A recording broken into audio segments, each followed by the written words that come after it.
Northeast of the city, Israeli forces are conducting localized operations in the third phase of their ground offensive operations to destroy Hamas tunnel lines and impose a siege on Gaza. Israeli finally found Gaza, hundreds of tunnels. Do you know what happened? They blew them up. The enemies and the elites are desperately got stuck. If this is the first time of you coming across my videos, please don't fail to follow me. Subscribe, touch the like button, share it. I promise of bringing you updates, and this is the latest update. Stay tuned, watch the video to the end. Drop whatever you think on the comment section. Their ground offensive operations to destroy Hamas tunnel lines and impose a siege on Gaza. The Israeli army reported destroying more than 120 Hamas targets in just 24 hours as a result of the offensive operations. Given that Israel destroys on average more than 300 Hamas targets per day, this number has dropped slightly since the opening of the humanitarian corridor for a short-term ceasefire. To date, however, the IDF has destroyed more than 14,000 Hamas targets, closing the gap. In addition, the IDF has also captured more than 4,000 missiles, RPGs, long-range weapons, bombs, and other military equipment. Hamas is known to have about 500 kilometers of secret tunnel lines throughout the Gaza Strip. Iran actively uses these tunnel lines for logistics supply to Gaza with ammunition. The starting point of the logistics is Iran. From there, weapons, missiles, and other military equipment reach Yemen by sea. After Yemen, all military equipment is then shipped to Sudan.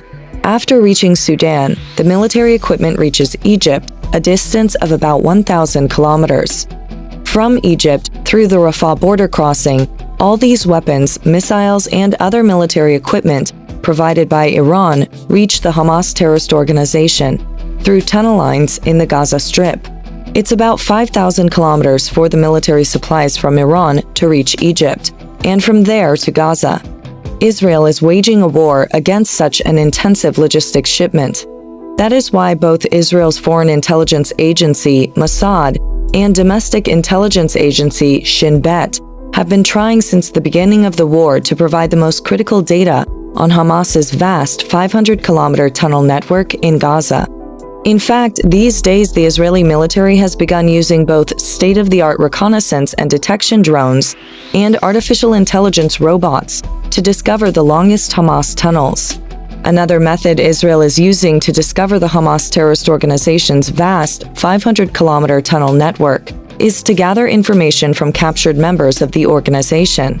In fact, the Israel Defense Forces recently reported that fighter jets attacked a Hamas site on the roof of a building in the Gaza Strip and a tunnel near the building after receiving intelligence from a Shin Bet interrogation of a Hamas terrorist. So one of the most important factors in this war is intelligence data. The importance of this has become much clearer as a result of the IDF's recent operations. The Israeli army reported that the Hamas terrorist organization has destroyed a total of more than 100 kilometers of tunnel network today by activating its land, navy, air, and special forces. This is the longest Hamas tunnel network ever destroyed. It also represents 1/5 or 20% of Hamas's total tunnel network of 500 kilometers. In addition to demolishing these tunnel lines, the IDF reported that they used various types of robots and explosive devices to detonate Hamas booby traps and kill terrorists. The fact that Israeli soldiers destroy these structures without entering the tunnels minimizes IDF casualties. This is because the Hamas terror group can use these tunnel lines to carry out hit-and-run attacks against Israeli army tanks, armored vehicles, and soldiers. In addition, one of Hamas's main goals is to lure Israeli soldiers into the tunnels and ambush them there. But the IDF is aware of this situation, and as we mentioned, the Israeli army is using its state-of-the-art equipment to destroy these tunnel networks instead of its soldiers. So how long can Hamas withstand the IDF destroying these tunnel networks day after day? Considering that there are still nearly 400 kilometers of tunnel networks, The Hamas terrorist organization may not be able to withstand Israel's oppressive attacks for much longer. These tunnel networks contain, you guessed it, rockets, RPG ammunition, guns, grenades, and other military equipment. But no ammunition is unlimited. Sooner or later, when Hamas runs out of weapons and missiles, it will come out of these tunnel networks and surrender to the Israeli army. Of course, there is another possibility. That is whether Iran will be able to continue its arms and missile support to Hamas. At this point, the control of the Rafah border crossing is of great importance. While humanitarian aid trucks are currently passing through this border crossing to Gaza, military ammunition can also be secretly supplied to Hamas. For this reason, Israel must constantly monitor the traffic between Rafah and Gaza. In addition to controlling possible arms supplies to Hamas, the IDF is also planning to completely isolate the terrorist organization in Gaza and relocate its civilians to the south of the city. Most recently, the IDF reported that up to 800,000 residents crossed from the north to the south of Gaza. This is the latest recorded figure since the decision to open the humanitarian corridor in Gaza. This means that almost half of the city of 2 million people have left Gaza. Israel's goal here is to be able to target Hamas in Gaza with ease and to wipe the terror group out of the city completely. While all this is happening on the battlefield, there is no progress on a ceasefire.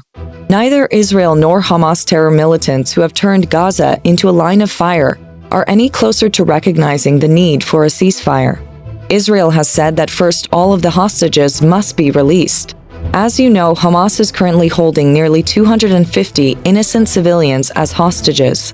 Hamas has said that it will not release any hostages and will not stop fighting while Gaza is under siege. Israeli Prime Minister Benjamin Netanyahu has stated that his country will be responsible for the security of the Gaza Strip once the war is over. IDF Defense Minister Yoav Gallant echoed Netanyahu, saying that the war will only end with the complete destruction of the Hamas terrorist organization and the rescue of all the hostages. Likewise, IDF spokesman Daniel Hagari has adopted a policy of completely neutralizing Hamas in the Gaza Strip. These statements were seen as important signals of an end to terrorism in Gaza and steps towards rescuing the hostages held by Hamas. But how can the war end?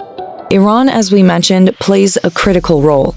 If Tehran ceases to produce a policy of chaos and tension in the Middle East and does not provoke Hezbollah, another terrorist threat in northern Israel, the IDF's war may soon come to an end. So far, however, Tehran has made no mention of such a policy. On the contrary, Iranian officials have openly expressed their satisfaction after each and every attack on Israel by both Hamas and Hezbollah. So what danger does the pro-Iranian Hezbollah pose for Israel? In fact, Hezbollah has secret passages just like Hamas's tunnel lines. These tunnel lines in southern Lebanon, perhaps much longer and more complex than Hamas's tunnel lines, are among the main centers from which Hezbollah's attacks against northern Israel are planned. Hezbollah often uses Iranian-made weapons, missiles, and other military munitions from these tunnel lines to launch airstrikes against the Israeli settlement of Haifa and other areas in the north. But since the IDF is currently evacuating more than 40 settlements in northern Israel, these terror attacks are fortunately not causing any casualties at the moment. But there is no guarantee. Iran could supply Hezbollah and Hamas with much more powerful and effective weapons, missiles, and a lot of military equipment in order to wear Israel down. In this case, Israel's defense systems and the naval forces provided by the United States for Israel come into play. Israel's Iron Dome air defense systems do not allow Hamas rocket attacks to reach beyond Tel Aviv. Hezbollah's rocket attacks for the moment do not reach much beyond Haifa. Of course, there are exceptions. But Israel's air defense systems, as well as the US's USS Gerald Ford, the world's largest aircraft carrier, and the USS Eisenhower cruiser, another U.S. naval force, can work in integration with Israel's air defenses. All of this is critical for Israel to rid itself of Iranian-backed terrorist forces such as Hamas and Hezbollah. Both the United States and Western Europe are eagerly awaiting the moment of victory for Israel. Thank you for watching us. In order not to miss the most up-to-date videos prepared by our team with the latest developments on the front lines and exclusive reports on the war being carried out by Israel and all the conflicts in the Middle East, you can subscribe to our channel, like our videos, and click the Super Thanks button below.